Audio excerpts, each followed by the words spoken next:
خيركم من تعلم القرآن وعلمه تم میں بہترین شخص وہ ہے جو قرآن سیکھے اور سکھائے۔ السلام علیکم ورحمۃ اللہ وبرکاتہ۔ الحمد للہ رب العالمین والعاقبۃ للمتقین والصلاة والسلام علی سید الانبیاء والمرسلین، اما بعد فاعوذ باللہ من الشیطان الرجیم، بسم اللہ الرحمن الرحیم۔ کیسے ہیں تمام اسٹوڈنٹس؟ امید ہے کہ انشاءاللہ تعالی بخیر و عافیت ہوں گے اور ایمان کی بہترین حالتوں میں ہوں گے۔ Welcome back after one day. امید ہے کہ انشاءاللہ تعالی آپ سب نے کلاس کو مس کیا ہوگا۔ آپ کے میسیجز مجھے ریسیو ہوئے تھے۔ اللہ سبحانہ تعالیٰ قرآن کے لیے آپ کی اس تڑپ کو اور اس کوشش کو، اس فکر کو، جو کہ آپ پریشان بھی ہو رہے تھے، غمگین بھی اور ساتھ میں فکر مند بھی ہو رہے تھے، اللہ تعالیٰ اس سب کو اپنے رضا کے لیے قبول فرمائے اور اس کا آپ سب کو اور ہم سب کو بہترین سے بہترین اجر عطا فرمائے۔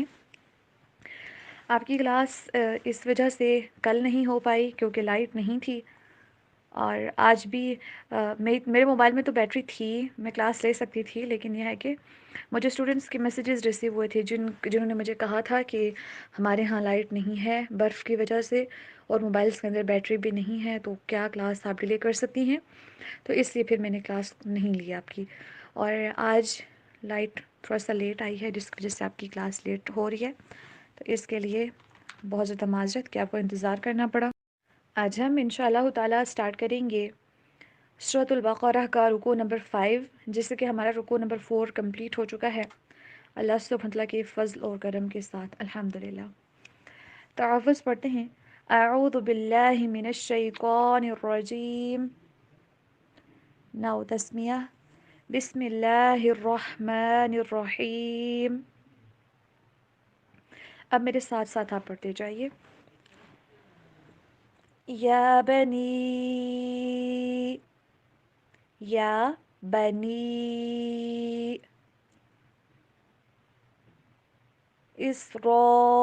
اسرائیل اذکروا، اس ایسی آواز نہیں آنی چاہیے، سین کی آواز کو ہلانی ہے، را کو موٹا کر کے پڑھنا ہے، اور ذال کو نرمی سے پڑھنا ہے، را کو موٹا کرنا ہے۔ دوبارہ پڑھیے۔ اسرائیل اذکروا،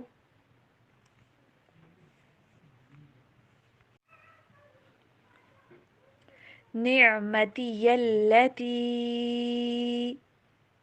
عین کے اوپر آواز کو ایسے آواز ہلانا نہیں ہے، بلکہ نعمتی التی انعمت علیکم وأوفوا بعہدی اوفی بعہدکم وإیایا فارہبون، را کو یہاں پہ آپ نے موٹا کر کے پڑھنا ہے، فارہبون۔ اب ہم دیکھیں گے انشاءاللہ تعالی ورڈ بائی ورڈ ٹرانسلیشن۔ بسم اللہ الرحمن الرحیم۔ یا بنی اسرائیل، اے بنی اسرائیل، اذکروا تم یاد کرو، نعمتی میری نعمت کو، التی اس کو جو، اگر ساتھ میں کریں گے نعمتی التی میری اس نعمت کو جو، انعمت میں نے انعام کی، علیکم تم پر، وَأَوْفُوا اور تم پورا کرو، بعہدی میرا عہد، اوفی میں پورا کروں گا، بعہدکم تمہارا عہد، وَإِيَّايَ اور صرف مجھ ہی سے، فارہبون تم ڈرو۔ اسرائیل بیسیکلی حضرت یعقوب علیہ السلام کا لقب تھا۔ اب یعقوب علیہ السلام کون تھے؟ حضرت ابراہیم علیہ السلام کا نام پروبیبلی سب نے سن رکھا ہوگا۔ حضرت ابراہیم علیہ السلام کے دو بیٹے تھے، حضرت اسحاق علیہ السلام اور حضرت اسماعیل علیہ السلام، اور حضرت اسحاق علیہ السلام کے بیٹے تھے حضرت یعقوب علیہ السلام، اور یعقوب علیہ السلام کے بیٹے کا نام آپ کو پتہ ہوگا، قرآن مجید کی ایک پوری سورت میں ان کے نام ہے Yes, یوسف علیہ السلام کے بیٹے تھے یعقوب علیہ السلام. مینس دیٹ یوسف علیہ السلام کے والد تھے یعقوب علیہ السلام. یعقوب علیہ السلام کے والد تھے اسحاق علیہ السلام، اور اسحاق علیہ السلام کے والد تھے ابراہیم علیہ السلام. بنی کا مطلب ہوتا ہے بیٹے یا پھر اولاد بھی اس کو کہتے ہیں.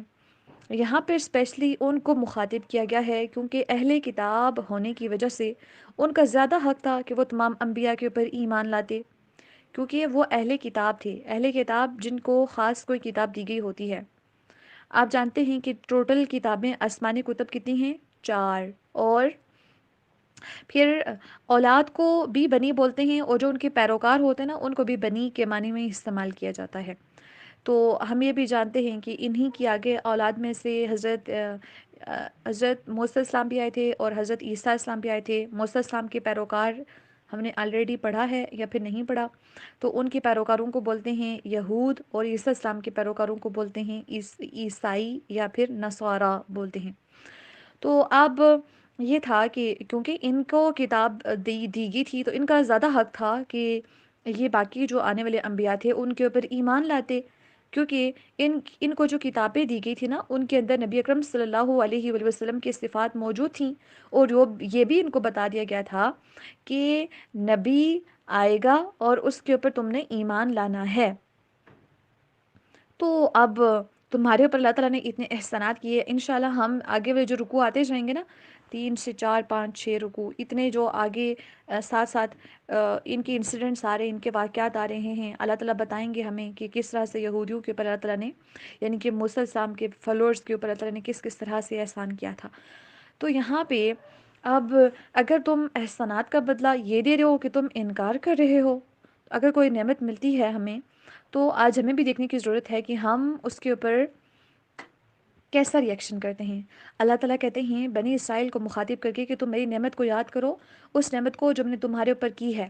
تو اب ہمیں بھی دیکھنے کی ضرورت ہے کہ صرف ان کے لیے احکامات نہیں ہیں بلکہ یہ ہمارے لیے احکامات ہیں. آج جب ہم پڑھ رہے ہیں تو ہمیں یہ دیکھنا ہے کہ ہم اپنی زندگی کے اندر اللہ تعالیٰ کی نعمتوں کو یاد کرتے ہیں. کبھی اگر تھوڑی سی تکلیف پہنچ جائے تو کیا ہم یہ تو شکوے گلے، اور اگر کسی کی وجہ سے تھوڑا سا ہمیں کوئی ہمیں ٹارچر کر دے یا کوئی تھوڑا سا ہمیں دکھ پہنچا دے، تکلیف پہنچا دے، کیا ہم ان کے اوپر، اپنے پیاروں کے اوپر، آس پاس کے لوگوں کے اوپر غصہ کرنا شروع کر دیتے ہیں؟ یا پھر اللہ تعالیٰ کی اس نعمت کو یاد کرتے ہیں کہ یہی تو لوگ ہیں جنہوں نے کتنے مواقعوں کے اوپر میری ہیلپ کی تھی. یہ اللہ تعالیٰ کی نعمت ہی ہوتی ہے نا. آس پاس کے رشتے یہ بھی اللہ تعالیٰ کی نعمتیں ہوتی ہیں.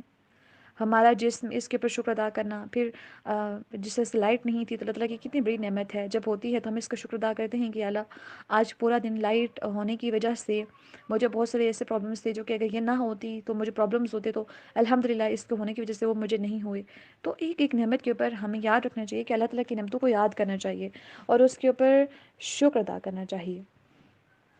اسرا بولتے ہیں، اسرا کا مطلب ہوتا ہے بندہ، ایل کا مطلب ہوتا ہے اللہ. تو اسرائیل اللہ کا بندہ. تو بنی اسرائیل میں جو آگے پہلے نبی تھے وہ حضرت یوسف علیہ السلام تھے، یعنی کہ یعقوب علیہ السلام کی اولاد میں سے، ان کے پیروکاروں میں سے پہلے نبی تھے حضرت یوسف علیہ السلام، اور آخری تھے حضرت عیسیٰ علیہ السلام.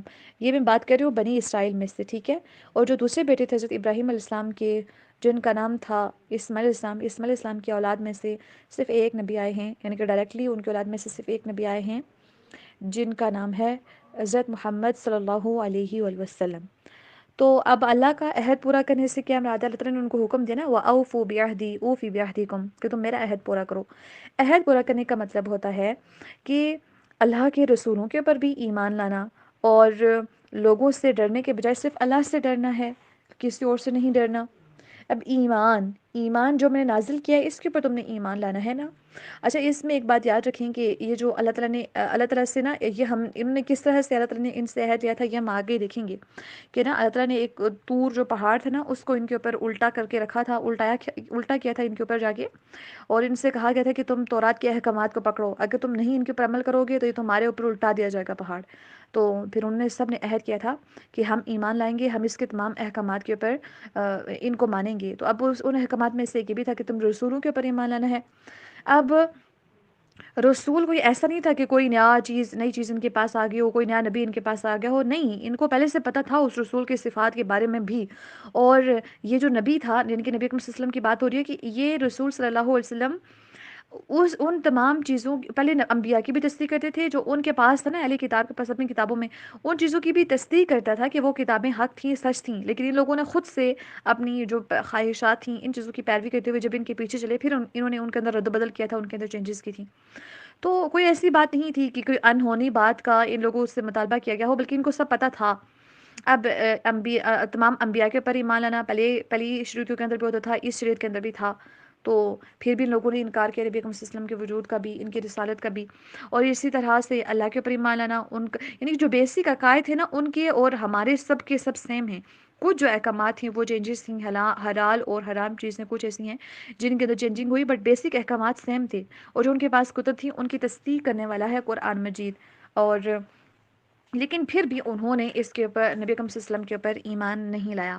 وَإِيَّايَ فَارْهَبُونَ، اور تم مجھ ہی سے ڈرو۔ اب اس کا مطلب ہے کہ ہمیں دوسروں سے ڈرنے کے بجائے، جیسے سے نا ہمارے یہاں اکثر دیکھا جائے تو ہمارے اندر تقویٰ لوگوں کا زیادہ ہوتا ہے، کیمرے کا تقویٰ زیادہ ہوتا ہے، موبائل فون کا تقویٰ زیادہ ہوتا ہے، آس پاس کے لوگوں کا تقویٰ، ماحول کا، معاشرے کا، لوگوں کی کرٹیسزم کا، اس حوالے سے ہمارا تقویٰ بہت زیادہ ہوتا ہے، لیکن اللہ کے تقوی کی بات کی جائے، اللہ سے ڈرنے کی بات کی جائے تو ہمیں اللہ کا ڈر نہیں ہوتا۔ تو ہمیں دیکھنے کی ضرورت ہے کہ قرآن ہمیں کیا سکھاتا ہے، قرآن ہمیں کیا بتاتا ہے، اور ہم کیا اس کے اوپر عمل کرنے والے ہیں یا نہیں۔ تو ہمیں دیکھنا ہے کہ ہم کس حد تک قرآن مجید کے احکامات کو سمجھتے ہیں، ان کو اپنی زندگی کے اندر امپلیمنٹ کرتے جاتے ہیں۔ تو یاد رکھیں کہ اللہ کا تقویٰ ہونا بہت بڑی چیز ہے۔ ایک انسان کے اندر اگر اللہ کا ڈر نہ ہو تو اس کو کیمرے، والدین، بڑے لوگ، آس پاس کا ماحول، معاشرہ، دوست، یہ کہاں کہاں تک اس کو روک سکتے ہیں کسی گناہ سے۔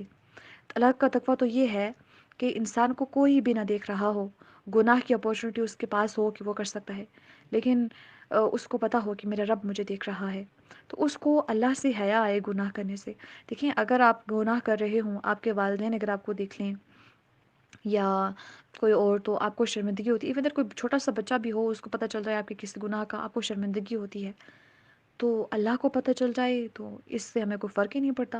مینز دیٹ اللہ کا تقویٰ ہمارے ہاں ایک چھوٹے سے بچے کے تقویٰ سے زیادہ ہو گیا کہ ہم اس سے ڈرتے ہیں لیکن اللہ سے نہیں ڈرتے۔ ہم بچوں سے شرمندہ ہوتے ہیں، والدین کے سامنے شرمندہ ہوتے ہیں، اللہ کا زیادہ حق ہے کہ اللہ تعالیٰ سے شرمندہ ہوا جائے، تو اللہ سے حیا کی جائے، اللہ سے شرم کی جائے، اس سے حیا کرتے ہوئے گناہوں سے بچا جائے۔ سب سے پہلے تعوذ پڑھ لیجئے، اعوذ باللہ من الشیطان الرجیم، ناؤ تسمیہ، بسم اللہ الرحمن الرحیم۔ بیک گراؤنڈ وائسز کو آپ نے اگنور کرنا ہے آج کے لیے۔ بسم اللہ الرحمن الرحیم، میرے ساتھ ساتھ پڑھتے جائیے۔ وَآمِنُوا وَآمِنُوا بِمَا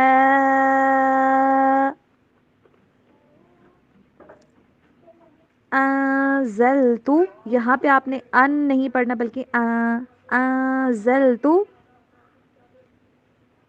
اخفا کیجئے، انزلت مصدقا لما، صاد اور قاف دونوں کو موٹا کر کے پڑھیں، مصدقا لما معکم ولا تکونوا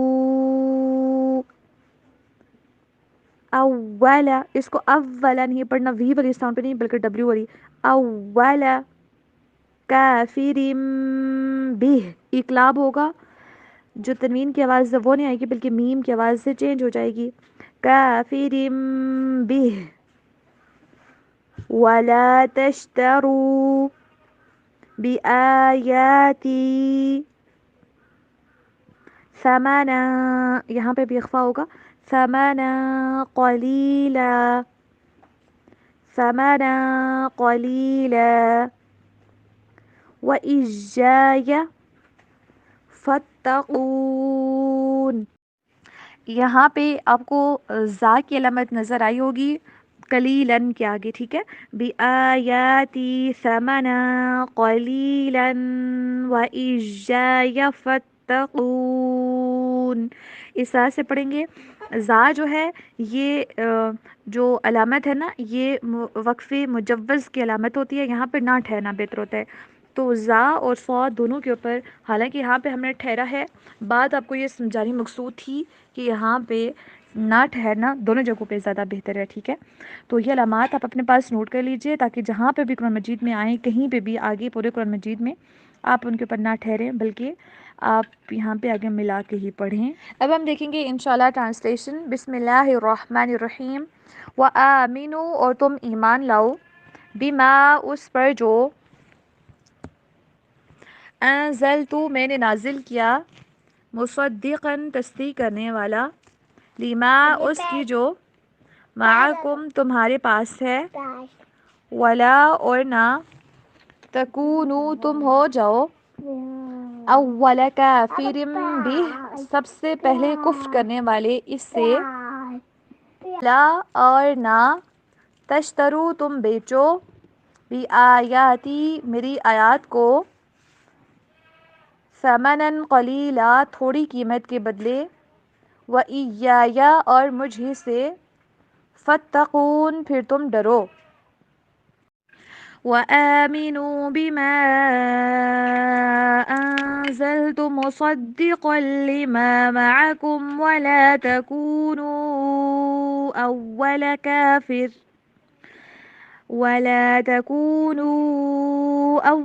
كافر به ولا تشتروا بآياتي ثمنا قليلا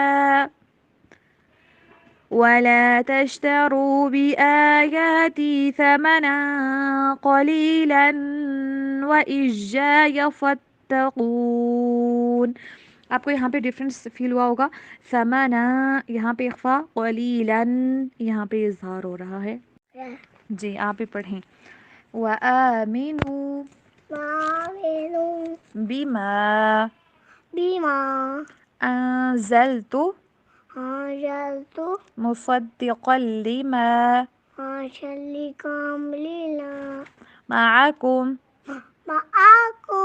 مَعَكُمْ وَلَا تَكُونُوا أَوَّلَ كَافِرٍ بِهِ وَلَا تَشْتَرُوا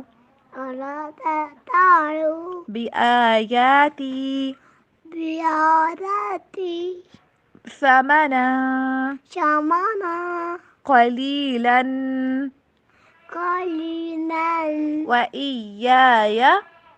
وَإِيَّايَ فَاتَّقُونَ۔ Good baby.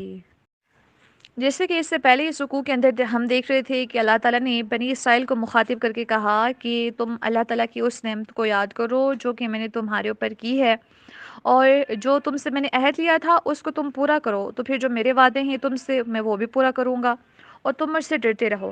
وَآمِنُوا بِمَا أَنزَلْتُ مُصَدِّقًا لِمَا، اس آیت کی ہم نے ڈسکرپشن کل کے سیشن میں کری تھی کہ جو میں نے نازل کیا ہے اس کے اوپر تم ایمان لاؤ۔ یہ کوئی نئی چیز نہیں ہے، بلکہ یہ تو وہی چیز ہے جو تمہارے پاس ہے، اس کی تصدیق کرتی ہے۔ یہ نبی پہلے انبیاء کی تصدیق کرتا ہے، اور یہ جو کتاب ہے قرآن، یہ پہلی تمام کتب کی تصدیق کرتی ہے۔ تو بنیادی عقائد دونوں چیزوں کے اندر سیم ہیں، یعنی کہ آپ کی شریعت کے اندر بھی اور جو نئی شریعت ہے اس کے اندر بھی بنیادی احکامات سیم ہیں۔ آپ کی شریعت کے اندر بھی تمام کتب آسمانی کے اوپر ایمان لانا لازم ہے، اس شریعت کے اندر بھی ایسا ہی ہے، اور اسی طرح تمام رسولوں کے اوپر ایمان لانا آپ کے لیے بھی، آپ کے پاس بھی یہ حکم ہے پہلے سے، اور نیا نبی بھی اسی چیز کا حکم دیتا ہے، نئی کتاب بھی اسی چیز کا حکم دیتی ہے۔ اور ساتھ میں اس کا سب سے پہلے انکار کرنے والے نہ بنو، کیونکہ تم اہل کتاب ہو، تمہارے اوپر ذمہ داری زیادہ ہے، تم جانتے ہو، اور جس انسان کے پاس علم زیادہ ہوتا ہے نا، جس شخص کے پاس علم ہوتا ہے، وہ جانتا ہوتا ہے، اس کے اوپر پھر ذمہ داری آٹومیٹکلی بڑھ جاتی ہے۔ اگر تم ایمان لاؤ گے تو باقی بھی تمہیں دیکھ کر ایمان لائیں گے، کیونکہ ان کو پتہ ہوگا کہ یہ اہل علم لوگ ہیں، اور جو علماء ہوتے ہیں یا جو کسی بھی سوسائٹی کا پڑھا لکھا طبقہ ہوتا ہے، یا عقل و شعور رکھنے والا، فہم رکھنے والا، اور تفکر رکھنے والا، اور تدبر رکھنے والا جو ہوتا ہے نا، جو ایک خاص گروہ ہوتا ہے، اگر وہ کسی چیز کو فالو کرتا ہے تو اس کا انفلوئنس باقی چیزوں کے اوپر بھی ہوتا ہے۔ تو چونکہ تمہارے پاس علم ہے، تم آنے جو آخری نبی ہے اس کی صفات کو بھی تم جانتے ہو، پہلے انبیاء کے بارے میں بھی جانتے ہو، شریعت کو بھی تمہارے پاس اس کا بھی علم ہے، تم اس کو بھی اچھے سے جانتے ہو۔ اب تمہاری ذمہ داری زیادہ بنتی ہے، تم نے سب سے پہلے اس کا کفر کرنے والوں میں سے نہیں ہو جانا۔ اگر تم انکار کرو گے تو باقی بھی تمہیں دیکھ کے انکار کریں گے، کیونکہ ان کو لگے گا کہ اہل علم لوگوں کو جب لگ رہا ہے، جو سینس رکھنے والے لوگ ہیں، عقل رکھنے والے جو لوگ ہیں، وہ بھی ان کی عقلیں بھی اس چیز کو تسلیم نہیں کر رہی، تو باقی لوگ پھر کس طرح سے اس چیز کو فالو کریں گے؟ تو اب ان لوگوں نے اس طرح سے پروپیگنڈا کیا تھا کہ وہ لوگوں کو کہتے تھے کہ تم صبح کو ایمان لے کے آ جاؤ اور شام کو تم انکار کر دینا۔ تو اس طرح سے لوگ یہ سمجھتے تھے کہ اگر یہ دین ٹھیک ہوتا تو یہ شام کو انکار نہ کر لیتے، صبح تو یہ ایمان لے کے آئے تھے اور ابھی ان لوگوں نے انکار کر دیا ہے، اس کا مطلب ہے کہ یہ نعوذ باللہ یہ نبی جھوٹا ہے، یہ دین غلط ہے۔ تو اللہ تعالیٰ نے یہ وارننگ دی کہ میری آیات کے بدلے میں تھوڑی سی قیمت نہ لو، ان کو بیچو نہ تم تھوڑی سی قیمت کے بدلے۔ کیونکہ دنیاوی فائدے کے لیے اللہ تعالیٰ کی آیات کو چھپانا، اور یہ تو پیٹوں کے اندر آگ بھرنے کے مترادف ہے، جو تم قیمت لو گے کھاؤ گے اس کو، تو یہ پیٹوں کے اندر آگ بھرنے کے مترادف ہے۔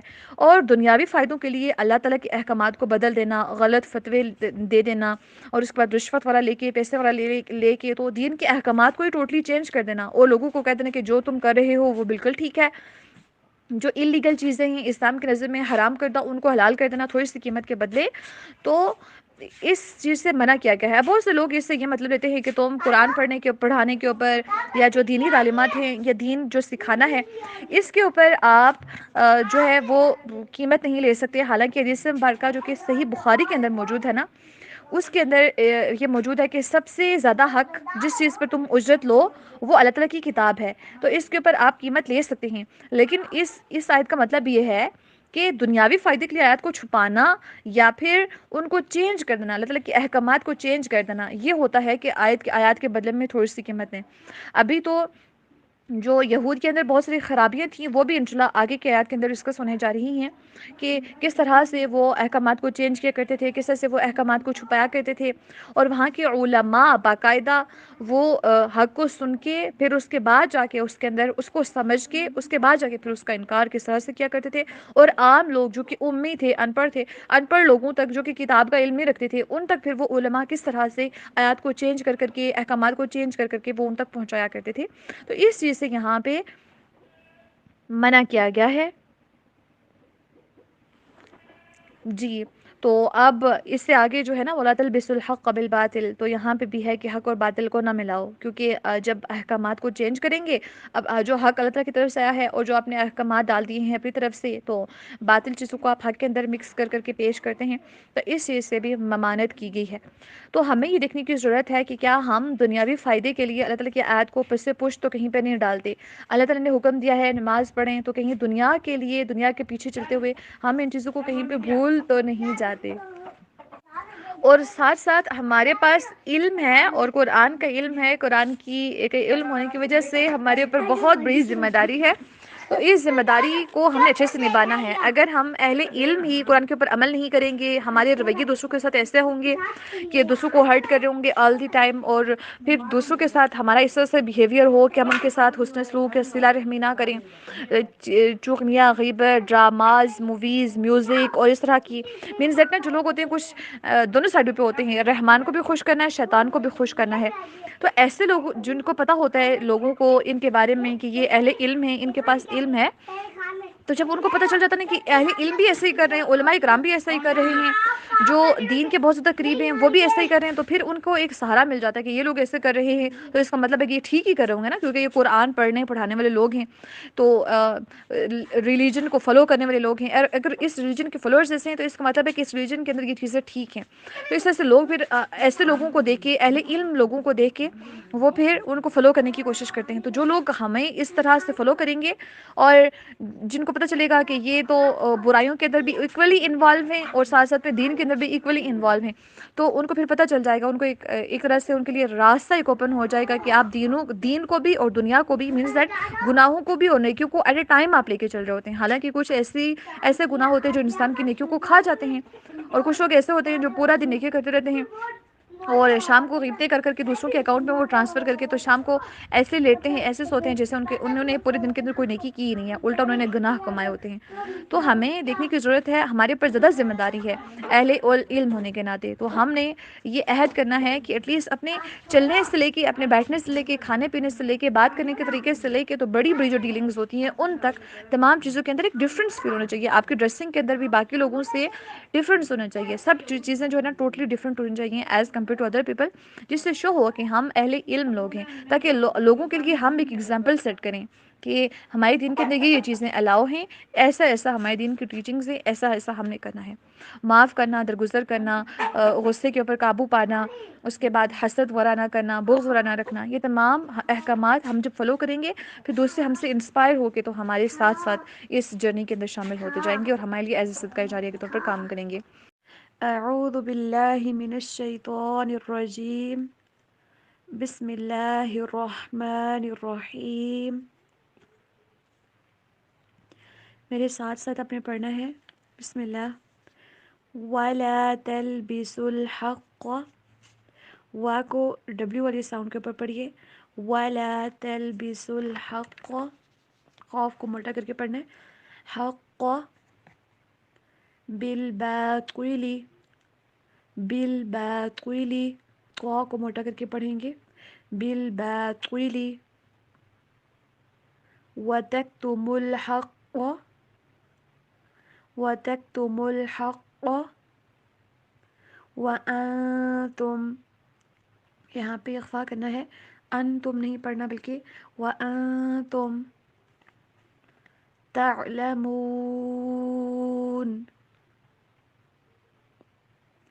وَأَقِيمُوا الصَّلَاةَ، وَأَقِيمُوا الصَّلَاةَ وَآتُوا الزَّكَاةَ وَارْكَعُوا، را کے پر آواز کو ہلانا بھی نہیں ہے اور آواز کو باریک بھی نہیں کرنا، را کو موٹا پڑا جائے گا، وَارْكَعُوا مَعَ الرَّاكِعِينَ۔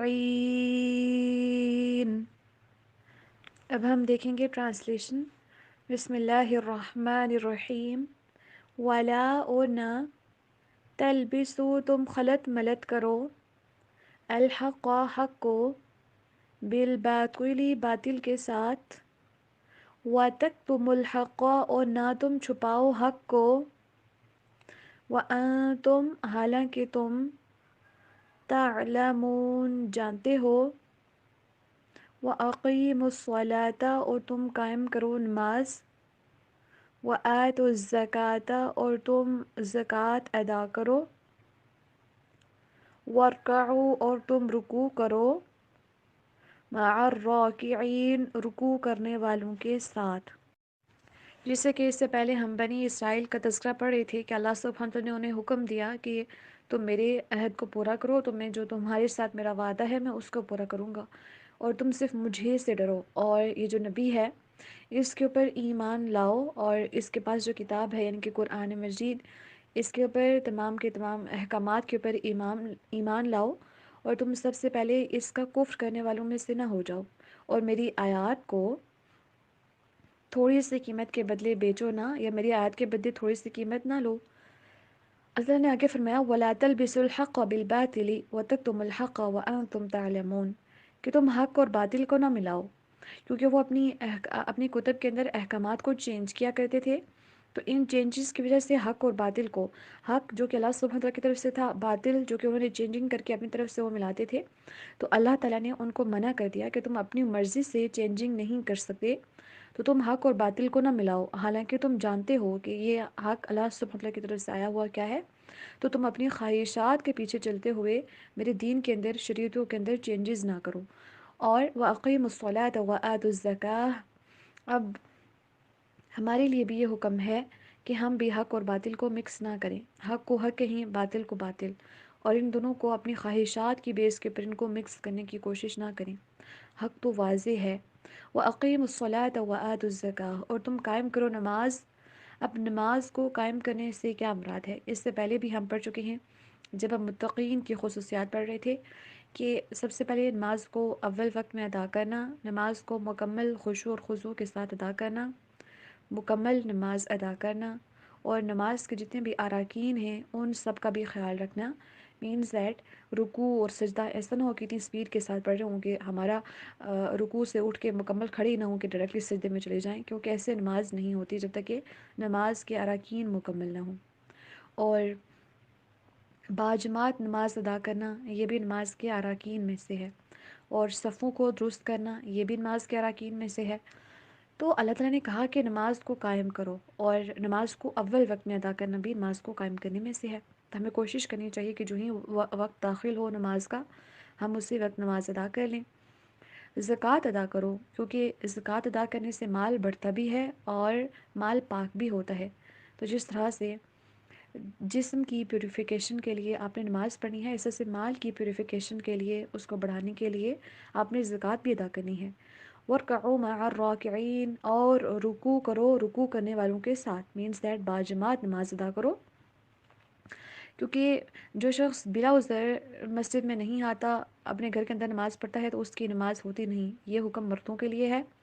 اور اگر نبی اکرم صلی اللہ علیہ وسلم نے ارادہ کیا تھا کہ جو باجماعت نماز کے لیے نہیں آتے، مسجد میں نہیں آتے نماز ادا کرنے کے لیے، اور بغیر کسی عذر کے، تو میں ان کے گھروں کو جلا دوں، میں ارادہ کرتا ہوں. تو یہ بہت بڑی ان لوگوں کے لیے وعید ہے جو سمجھتے ہیں کہ بس ٹھیک ہے ہم نے گھر میں نماز ادا کر دی تو نماز ہوگی. بلا عذر نماز گھر میں نہیں ہوتی. ایون دیٹ نبی اکرم صلی اللہ علیہ وسلم کے زمانے میں عبداللہ بن مکتوم رضی اللہ تعالیٰ عنہ جو کہ نابینا تھے، تو نبی اکرم صلی اللہ علیہ وسلم نے ان کو بھی حکم دیا تھا کہ تم اگر اذان کی آواز سنتے ہو تو تم مسجد میں حاضر ہو نماز کے لیے. اور اسی طرح سے اگر عورت مسجد کے اندر جا کے نماز پڑھنے کی اجازت مانگے تو اس کو ہرگز نہ منع کرو. حدیث مبارکہ میں آتا ہے. تو ہمیں منع نہیں کرنا چاہیے اگر کوئی فیمیل بھی مسجد کے اندر نماز ادا کرنے کی کے لیے جاتی ہیں، لیکن وہاں پہ خوشبو وغیرہ کا اہتمام نہیں کرنا چاہیے مساجد کے اندر عورتوں کو. اور یہ ہے کہ پردے کا باقاعدہ خیال رکھے، اور اگر ان کی سیپریٹ جگہ ہے مساجد کے اندر نماز پڑھنے کی تو وہ جا سکتی ہیں، اس میں ممانعت نہیں ہے. نبی اکرم صلی اللہ علیہ وسلم نے حکم دیا ہے کہ ان کو ہرگز نہ منع کیا جائے مساجد کے اندر نماز پڑھنے سے اگر وہ اجازت مانگتی ہیں. تو ہمیں اپنے حقوق کا بھی پتہ ہونا چاہیے. کبھی کبھار مسجد میں لازمی جانا چاہیے. اگر باجماعت نماز کا اہتمام نہیں ہے، وہاں عورتوں کے لیے پردے کا نظام نہیں ہے، تو ویسے ایسے وقت کے اوپر انسان جو گھر کے پاس مسجد ہو وہاں پہ چلا جائے جہاں پہ اس کو پتہ ہو کہ اس وقت یہاں پہ مسجد کے اندر کوئی نہیں ہوگا، تاکہ وہ اللہ کے گھر کے اندر جا کے وہ بھی وہ سکون حاصل کرے، تلاش کرے. وہاں پہ جا کے اللہ کے ساتھ ایک ڈفرینٹ جو کنیکشن بلڈ اپ ہوتا ہے مساجد کے اندر، جو رحمتیں برکتیں ہوتی ہیں ان کو، تاکہ وہ بھی سمیٹ سکے. اور ہاں اگر کوئی عذر ہے جیسے کہ کسی کو کوئی بہت شدید بیماری ہے یا بارش وغیرہ ہے، تو اس کی وجہ سے نماز گھروں کے اندر ادا کی جا سکتی ہے. اس کی ممانعت. آیہ نمبر 44 سٹارٹ کرتے ہیں. تعوذ پڑھیے. اعوذ باللہ من الشیطان الرجیم. ناؤ تسمیہ، اس کے میننگ کو غور کر کے پھر پڑھیے. بسم اللہ الرحمن الرحیم. آپ میرے ساتھ ساتھ پڑھتے جائیے. اتأمرون الناس. دیکھیں اتا اس کو اس طرح سے نہیں پڑھنا، بلکہ تا حمزہ والی آواز آنی چاہیے، کٹ والی ساؤنڈ، ہوا گلے سے نکلنی بند ہونی چاہیے. کیونکہ الف کے ساتھ اگر حمزہ آ جائے، جزم آ جائے، یا پھر زبر زیر پیش آ جائے اس کے اوپر، تو یہ پھر حمزہ بن جاتا ہے. اتأمرون الناس، را کو موٹا پڑھیے. بالبر وتنسون. اب جو تینوں جو ورڈز ہیں ساتھ والے، ان میں ہو رہا ہے اخفا. ان میں تنسون انفسکم اس سے نہیں پڑھنا، بلکہ تنسون انفسکم انفسکم وانتم تتلون الکتاب افلا تعقلون افلا تعقلون. کتاب یہاں پہ آپ نے سوری کرنا ہے قلقلہ. تتلون الکتاب افلا تعقلون. یہاں پہ دو جزمیں ساتھ آ رہی ہے اینڈ پہ، اس لیے ہم اس کو لمبا کر کے پڑھیں گے مد کی طرح. اب ہم دیکھیں گے انشاءاللہ ورڈ بائی ورڈ ٹرانسلیشن. اتأمرون، کیا تم حکم دیتے ہو، الناسا لوگوں کو، بالبر نیکی کا، وتنسون اور تم بھول جاتے ہو، انفسکم اپنے آپ کو، وانتم حالانکہ تم تتلون پڑھتے ہو، الکتابہ کتاب، افلا کیا پھر نہیں، تعقلون تم سمجھتے. جیسے کہ اس سے پہلے اس رکوع کے اندر ہم دیکھ رہے تھے اللہ سبحانہ و تعالیٰ نے بنی اسرائیل کو مخاطب کیا. یہاں پہ بھی اس آیت مبارکہ میں بھی ان کو، بلکہ اس سے پہلے والے آیات کے اندر بھی ان کو حکم دیا، اللہ تعالیٰ نے حکم دیا کہ تم حق اور باطل کو آپس میں نہ ملاؤ، اس کو آپس میں خلط ملط نہ کرو، اور تم اللہ تعالیٰ سے ڈرو، اور جو اللہ تعالیٰ کی طرف سے آتا ہے، کوئی نبی آتا ہے، کوئی کتاب آتی ہے، تو تم اس کے سب سے پہلے کفر کرنے والے نہ ہو جاؤ، بلکہ تم میری ان نعمتوں کو یاد کرو جو میں نے تمہارے اوپر کی ہیں. آنے والے رکوع میں انشاءاللہ ہم دیکھیں گے کہ اللہ تعالیٰ نے کیسی کیسی بنی اسرائیل کے اوپر نعمتیں بھی کی تھیں، اور ان کو حکم دیا گیا کہ تم نماز ادا کرو، اور تم زکوٰۃ ادا کرو، اور تم باجماعت نماز ادا کرو. جب وہ جھکتے ہیں، جب وہ رکوع کرتے ہیں، تم بھی ان کے ساتھ جھکو. اللہ تعالیٰ نے مزید ان کو مخاطب کیا کہ اتأمرون الناس بالبر وتنسون انفسکم وانتم تتلون الکتاب، کیا تم لوگوں کو تو حکم دیتے ہو کہ تم تورات کے اوپر عمل کرو، اس کے اوپر ایمان لاؤ، لیکن تم خود بھول جاتے ہو. کیونکہ تورات کے اندر یہ تھا کہ وہ یعنی کہ نا اپنے ان کے جو تورات کے جو علماء تھے، جو اس کو جاننے والے تھے، تو وہ دوسروں سے کہا کرتے تھے کہ آپ نا تورات کے اوپر ایمان لائیے کیونکہ ہم بھی ایمان لاتے ہیں. اللہ تعالیٰ نے بتایا کہ کیا تم لوگوں کو اس بات کا حکم دیتے ہو جو تم خود نہیں کرتے، یعنی کہ تم وہ نیکی خود نہیں کرتے جس کا تم لوگوں کو حکم دے رہے ہو. کیوں؟ کیونکہ تورات میں نبی اکرم صلی اللہ علیہ وسلم کا ذکر تو موجود تھا نا، نبی اکرم صلی اللہ علیہ وسلم کی صفات تو موجود تھیں. تورات کے اندر یہ بھی حکم تھا اللہ کے اوپر ایمان لاؤ، اس کے تمام رسولوں کے اوپر، تمام انبیاء کے اوپر ایمان لاؤ. آپ صلی اللہ علیہ وسلم کی خوبیاں، آپ صلی اللہ علیہ وسلم کی نشانیاں وہاں پہ موجود تھیں. تو ان سے کہا گیا کہ تم اگر کہتے ہو، کیونکہ وہ نبی اکرم صلی اللہ علیہ وسلم کا انکار کرتے تھے حسد اور ضد کی وجہ سے. وہ ضد اور حسد کس وجہ سے تھی، میں نے آپ کو بتایا تھا کہ نبی اکرم صلی اللہ علیہ وسلم بنی اسرائیل میں سے نہیں آئے تھے بلکہ بنی اسماعیل میں سے تھے، یعنی کہ حضرت اسماعیل علیہ السلام کی اولاد میں سے تھے، نہ کہ حضرت اسحاق علیہ السلام کی. اس وجہ سے وہ سوچ رہے کہ آخری نبی بھی ہم میں سے آئے گا، تو جب نہیں آیا ان میں سے، یہ تو عرب میں سے تھا، تو اس وجہ سے انہیں نبی اکرم صلی اللہ علیہ وسلم سے ضد تھی جس کی وجہ سے وہ انکار کرتے تھے. اللہ تعالیٰ نے بتایا کہ کیا تم لوگوں کو تو نیکی کا حکم دیتے ہو کہ تورات کو مانو، تم خود نہیں مانتے، تم خود تو تمام انبیاء کے اوپر ایمان نہیں لاتے، کیونکہ ایک نبی کا انکار تمام انبیاء کا انکار ہے. کیونکہ نبی کوئی اپنی مرضی سے نہیں آتا بلکہ اللہ اسے بھیجتے ہیں. تو اللہ تعالیٰ کی مرضی کا اگر انکار انسان کرے، اللہ سے راضی نہ رہے، تو پھر وہ کفر کے دائرے کے اندر داخل ہو جاتا ہے. اس سے پھر اللہ تعالیٰ نے جب انسان نبی اکرم صلی اللہ علیہ وسلم کو کتاب دی تو انہوں نے قرآن کا بھی انکار کر دیا، کہتے تھے کہ یہ وہ نبی نہیں ہے جس کے بارے میں ہم تمہیں بتایا کرتے تھے.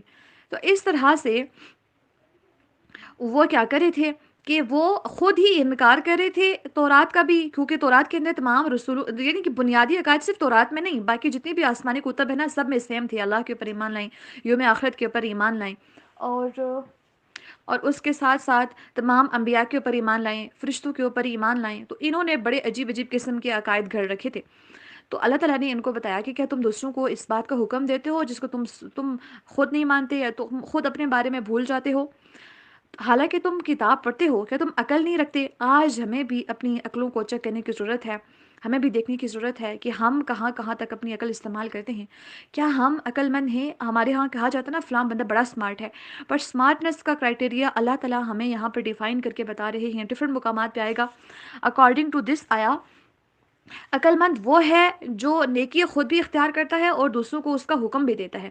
ایسا نہیں ہوتا کہ وہ دوسروں کو تو نیکی کا حکم دیتا رہتا ہے لیکن خود بھی بچائے، یعنی کہ خود وہ کام نہ کرے. استغفر اللہ، بہت بڑی وعید ہے. اللہ تعالیٰ ہم سب کو خود بھی نیک عمل کرنے کی توفیق عطا فرمائیں اور دوسروں کو بھی اس کا حکم دینے کی توفیق عطا فرمائیں. کیونکہ نبی اکرم صلی اللہ علیہ وسلم کا ارشاد ہے، مفہوم حدیث میں آپ کے سامنے بیان کروں گی، کہ ایک شخص کو قیامت کے دن بلایا جائے گا اور اسے جہنم میں ڈالا جائے گا، اور اس کی آنتڑیاں آگ میں نکل کر پگھل کر ڈھیر ہو جائیں گی. پھر وہ اس کے ارد گرد، یعنی کہ جو آنتیں ہیں اس کی، اس کے گرد ایسے گھومے گا جیسے گدھا اپنی چکی کے گرد گھومتا ہے۔ جہنم والے اس سے پوچھیں گے کہ تیرا کیا معاملہ ہے؟ کیا تو ہمیں نیکی کا حکم نہیں دیتا تھا اور ہمیں برائی سے منع نہیں کرتا تھا؟ تو وہ کہے گا ہاں، میں تمہیں تو نیکی کا حکم دیتا تھا لیکن خود وہ کام نہیں کرتا تھا۔ میں تمہیں تو برائی سے روکتا تھا لیکن میں خود اس برائی کا ارتکاب کیا کرتا تھا۔ سبحان اللہ! کیا تم عقل نہیں رکھتے ہو کہ تمہارے ساتھ آگے جا کے معاملہ کیا ہونے جا رہا ہے؟ کیا تمہیں سمجھ نہیں ہے؟ کیا تمہیں اس بات سے ڈر نہیں لگتا کہ جس بات کے سامنے تھوڑے دن پہلے ہم نے، بلکہ اس سے جو پچھلے آیات تھیں، اللہ تعالیٰ نے پہلے بتایا نا کہ وَإِيَّايَ فَاتَّقُونَ وَإِيَّايَ فَارْهَبُونَ، پھر تم مجھ ہی سے ڈرو، پھر تم مجھ ہی سے ڈرو۔ تم لوگوں سے ڈر کے لوگوں کے سامنے اپنی ریپوٹیشن اچھی بنانے کے لیے تم نیک نیک اعمال کرتے ہو، بٹ میرے سامنے جب تم اکیلے ہوتے ہو تب تم برائیاں کرتے ہو، ان برائیوں کا ارتکاب کرتے ہو، لوگوں کو تو ان برائیوں سے منع کرتے ہو لیکن اس برائی کے خود مرتکب ہو جاتے ہو۔ تو تمہارا معاملہ کچھ یوں ہوگا کہ تم جہنم میں داخل کیے جاؤ گے۔ تو لوگ تم سے پوچھیں گے کہ تم تو ہمیں نیکی کا حکم دیا کرتے تھے، برائی سے روکتے تھے، تم کیوں جہنم میں آ گئے؟ اور وہ بھی انسان اپنی آنتوں کے گرد چکر لگا رہا ہوگا، اس طرح جس طرح سے گدھا اپنی چکی کے گرد چکر لگاتا ہے۔ اللہ اکبر! ہمیں آج یہ عقل رکھنے کی ضرورت ہے، آج ہمیں دیکھنے کی ضرورت ہے۔ دیکھیں، دوسروں کو چھوڑیں، آس پاس کے لوگوں کو چھوڑیں، we have nothing to do with this world, کہ دنیا کے لوگ کیا کر رہے ہیں، ان دا سینس کہ وہ کس چیز کو اسمارٹنیس سمجھ رہے ہیں، کیونکہ ان کا کرائٹیریا کچھ ڈفرینٹ ہے اسمارٹ ہونے کا، عقل مند ہونے کا۔ ہمیں قرآن کی روشنی میں دیکھنا ہے کہ ہم کتنے عقل مند ہیں۔ کیا اگر ہم عقل مند ہیں تو جو دوسروں سے کہتے ہیں وہ ہم خود بھی کریں گے۔ اس کا ہرگز یہ مطلب نہیں ہے کہ دوسروں کو کہنا بند کر دیا جائے کہ نماز نہ پڑھو، زکوٰۃ نہ ادا کرو، ناٹ ایٹ آل۔ دوسروں کو بھی نیکی کا حکم دیں، کیونکہ ہم ایسی امت ہیں جو دوسروں کو نیکی کا حکم دیتے ہیں اور برائی سے روکتے ہیں، لیکن ساتھ ساتھ میں ہم نے خود بھی ان کاموں سے بچنا ہے۔ اگر ایسا ہو کہ انسان ڈرامے خود دیکھتا ہو، دوسروں کو کہے یار ڈرامہ دیکھنا بڑی بری بات ہوتی ہے، خود میوزک سنتا ہو دوسروں سے کہے کہ یار میوزک سننا نا بہت بری بات ہے، ہمیں میوزک نہیں سننا چاہیے، جو سنے گا اس کے ساتھ یہ معاملات ہوں گے، نبی اکرم صلی اللہ علیہ وسلم کی ناراضی اٹھانی پڑے گی، لیکن خود کرتے ہیں۔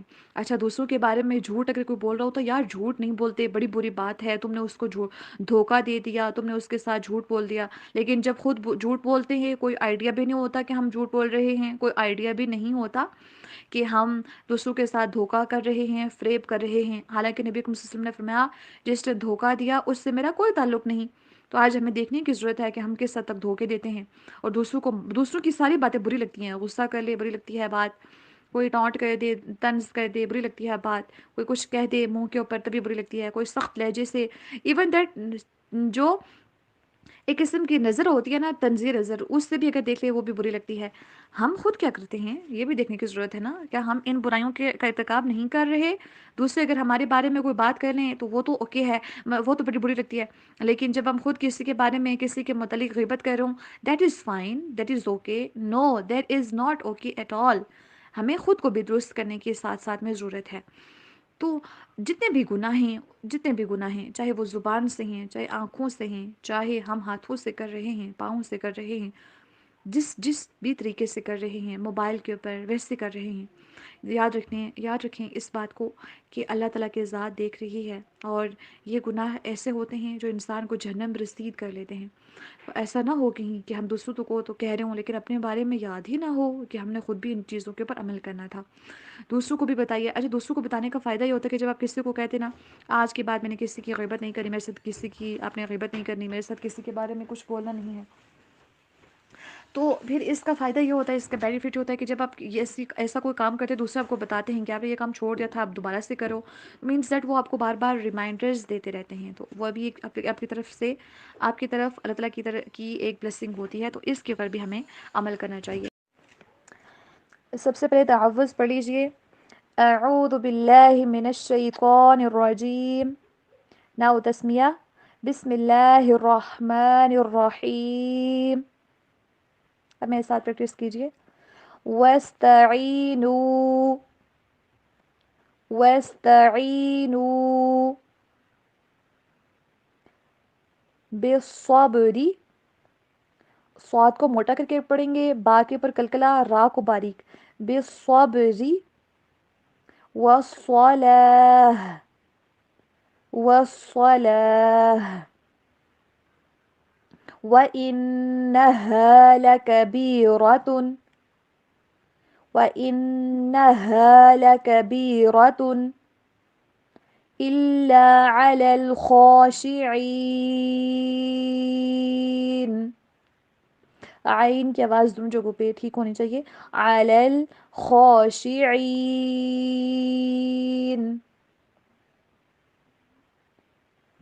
الذین، ذال کو نرمی سے پڑھنا ہے. اس کو ادا کرتے ہوئے اوپر والے جو دو دانت سامنے والے ہوتے ہیں ان سے آپ نے زبان کو باہر رکھنا ہے، تھوڑا سا اس کی نوک کو ایسے. ذال، الذین. ذال کو ہی موٹا کر کے آپ اونچا کر کے پڑھیں تو ضا بن جائے گا. یظنون، الذین یظنون. یہاں پہ غنّے آ رہے ہیں تو ان کا آپ نے خاص خیال رکھنا ہے. انہم ملاقو ربہم وانہم الیہ. ہاں دونوں جگہوں پہ بلکہ تینوں جگہوں پہ اچھے سے اس کو ادا کرنا ہے. ربہم وانہم الیہ راجعون. اب ہم دیکھیں گے انشاءاللہ ٹرانسلیشن. بسم اللہ الرحمن الرحیم. وَاسْتَعِینُوا، اور تم مدد طلب کرو، بالصبری، صبر کے ساتھ، والصلاۃ، اور نماز کے ساتھ، وَإِنَّهَا، اور بے شک وہ، لَکَبِیرَةً، بہت بڑی ہے، إِلَّا مگر، عَلَى الْخَاشِعِینَ، عاجزی کرنے والوں پر، الَّذِینَ، وہ لوگ، یظنون، جو یقین رکھتے ہیں. ویسے ہوتا ہے یظنون گمان کرتے ہیں، اگر یظنون کے بعد انہم آ جائے، انہم کا مطلب ہوتا ہے بے شک، ٹھیک ہے، تو پھر یہاں پہ گمان نہیں بلکہ یقین ہوگا، ٹھیک ہے. وہ لوگ جو یقین رکھتے ہیں، انہم کہ بے شک وہ، ملاقو ملنے والے ہیں، ربہم اپنے رب سے، وَأَنَّهُمْ اور بے شک وہ، الیہ اس کی طرف، راجعون لوٹنے والے ہیں. الحمدللہ قرآن مجید ہر موڑ کے اوپر ہماری گائیڈنس کا ذریعہ ہے. ہر طرح سے وہ ہمیں چھوٹی سے چھوٹی بات بھی وہ ہمیں ڈیفائن کر کے بتاتا ہے، کھول کے واضح کر کے. اللہ سبحانہ وتعالیٰ ہم سے کلام کرتے ہیں، ہم سے بات کرتے ہیں. اس سے پہلے جس سے کہ ہم دیکھ رہے تھے، اللہ تعالیٰ نے حکم دیا کہ تم نماز قائم کرو اور زکوٰۃ ادا کرو اور رکوع کرنے والوں کے ساتھ رکوع کیا کرو. اور کیا تم لوگوں کو تو نیکی کا حکم دیتے ہو لیکن خود کو بھول جاتے ہو، حالانکہ تم کتاب پڑھتے ہو. تو اپنی عقل استعمال کرو، کیونکہ جو اللہ تعالیٰ نے عقل دی ہے، یہ انسان کے پاس جو عقل ہوتی ہے، انسان کے پاس جو دماغ ہوتا ہے نا، یہ بھی اللہ تعالیٰ کی بہت بڑی نشانی ہے. اس سے بھی اگر انسان سبق حاصل کرنا چاہے وہ بھی کر سکتا ہے. مزید اللہ سبحانہ وتعالیٰ نے انسان کو دو چیزوں کی تلقین کی کہ تم نے صبر اور نماز کے ساتھ مدد طلب کرنی ہے. اور یہ دونوں چیزیں بہت مشکل ہیں سوائے ان لوگوں کے جو کہ عاجزی اختیار کرنے والے ہیں. اور وہ لوگ جو اس بات کا یقین رکھتے ہیں کہ وہ اللہ تعالیٰ سے ملاقات کرنے والے ہیں، ان کو پتہ ہے کہ وہ اللہ کی طرف لوٹ کر جانے والے ہیں، ان کے لیے نماز پڑھنا بھی آسان ہے اور ان کے لیے صبر کرنا بھی بہت زیادہ آسان ہو جاتا ہے. اللہ تعالیٰ نے انسان کو گائیڈ کیا کہ تمہیں مدد کی تو ضرورت پڑے گی، کیونکہ تمہارے پر ڈفرینٹ سچویشنز آئیں گی اور تم بہت ضعیف، تم بہت کمزور پیدا کیے گئے ہو. تمہیں ڈفرینٹ پلیسز کے اوپر مدد کی ضرورت پڑے گی. ڈفرینٹ مواقع ایسے ہوں گے جہاں پہ تمہیں لگے گا کہ تمہیں مدد کی ضرورت ہے، کیونکہ تم انڈیپینڈنٹ، تم خود مختار کبھی بھی پیدا نہیں کیے گئے، تم اپنے سارے کام کبھی بھی خود نہیں کر سکتے. اللہ تعالیٰ نے انسانوں کی نیچر کو اسی طرح سے ڈیفائن کیا ہے. اب جب انسان کمزور ہوتا ہے تو اس کو مدد کی ضرورت تو ہوتی ہے نا. جس سے اگر کوئی ہمارے ہاں معذور ہو یا کوئی بہت زیادہ بوڑھا ہو چکا ہو، ہم اس کو کسی جگہ کے اوپر اکیلے چھوڑ کے نہیں جاتے کہ وہ اکیلے ہیں اور ان کو تکلیف ہوگی یا پھر ان کو مدد کی ضرورت ہوتی ہے تو ان کے ساتھ ایک بندہ ہونا ضروری ہے. اسی طرح اللہ سبحانہ وتعالیٰ نے بھی انسان کو بتایا کہ انسان تم کمزور ہو اور تمہیں مدد کی ضرورت پڑے گی. ہاں اگر مدد کی ضرورت ہوئی تو تمہیں کس کس چیز کے ساتھ مدد طلب کرنی ہے؟ نماز اور صبر کے ساتھ. صبر، اب نبی کریم صلی اللہ علیہ وسلم نا جب بھی کوئی حادثہ پیش آتا تو وہ نماز پڑھنے لگتے، اور جب ہمیں دیکھنا چاہیے کہ ہم جب ہمیں کوئی پریشانی ہوتی ہے تو ہم کیا کرتے ہیں؟ روتے دھوتے ہیں، اچھا لوگوں کے سامنے رونا پیٹنا یہ چیزیں اسٹارٹ کر دیتے ہیں۔ کیا کبھی ایسا ہوا ہے کہ کسی کے ساتھ کوئی حادثہ پیش آیا ہو، کبھی ہمارے ساتھ کوئی اتنا بڑی ٹریجڈی ہو گئی ہو، کسی کی ڈیتھ ہو گئی ہو، اور ہم نے اس موقع کے اوپر فوراً سے وضو کیا ہو اور ایک دم سے اٹھ کے نماز پڑھی ہو، یا کوئی بہت بڑا دکھ، کوئی بہت بڑی پریشانی، کسی لائف کے بہت بڑے ایگزام کے اندر ہم فیل ہو جائیں تو ہم نے ایک دم سے نماز کی طرف رجوع کیا ہو؟ صبر تو انسان کو آ ہی جاتا ہے، لیکن ساتھ میں نماز کی طرف بھی ہم چلے گئے ہوں، کیونکہ ہمیں پتہ ہے اب رونے سے تو مدد آنی نہیں ہے، جو سچویشن ہو گئی ہے وہ چینج نہیں ہونی، جو نقصان ہو گیا ہے وہ رونے سے واپس بھرتا نہیں ہے، لیکن ایک سچویشن میں وہ بھر سکتا ہے، ایک سچویشن میں جو اللہ تعالیٰ نے چیز چھینی ہے اس سے بہتر عطا کر سکتے ہیں، وہ ہے صبر کے اوپر اور نماز کے اوپر۔